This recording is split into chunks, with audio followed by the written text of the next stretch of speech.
David Lévy, ministre des Affaires étrangères pendant la première guerre du Golfe, c'est exceptionnel. Vous refusez toutes les demandes d'interview, mais vous m'avez fait l'honneur et le privilège de vous exprimer en défense. Est-ce que vous vous souvenez de cette réunion du gouvernement le 19 janvier 91 ? Je me souviens, nous étions présents lors de la réunion du cabinet restreint de sécurité. Nous pouvons dire que c'était une réunion d'urgence. Tout le monde pensait qu'Israël devait réagir à cette attaque.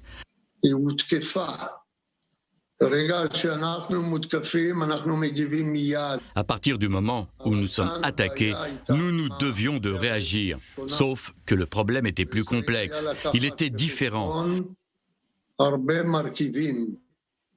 Il nous fallait prendre en compte beaucoup de données.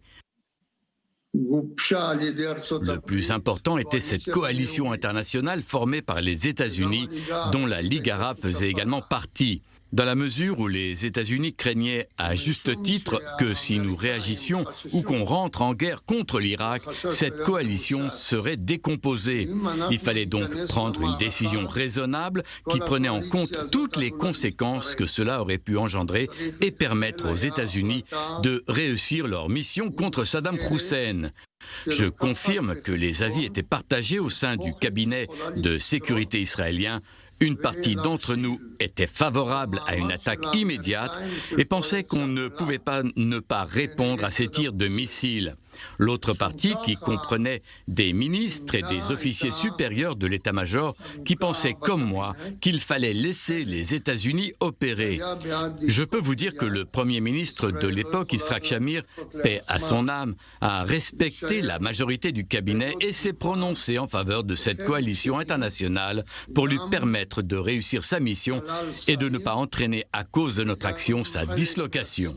David Lévy, c'est assez exceptionnel. On a donc d'un côté le ministre de la Défense, Moshe Arens, en faveur de cette opération et de l'autre, vous, le ministre des Affaires étrangères, qui êtes contre. Je précise et confirme ma position. Il y avait ceux qui étaient en faveur d'une opération immédiate. La grande question, et c'était mon avis comme celui d'autres ministres, lorsque l'on commence une opération, il faut savoir comment la terminer.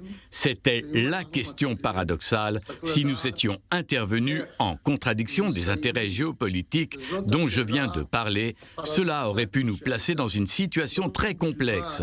En particulier, nos avions auraient pu rester seuls face à l'ennemi ou auraient pu rentrer en conflit avec des avions américains, risquant un télescopage dans les airs. Nous aurions dû alors traverser l'espace saoudien et jordanien et ils auraient dit que nous profitions de la situation. Nous aurions alors été seuls responsables d'un énorme fiasco.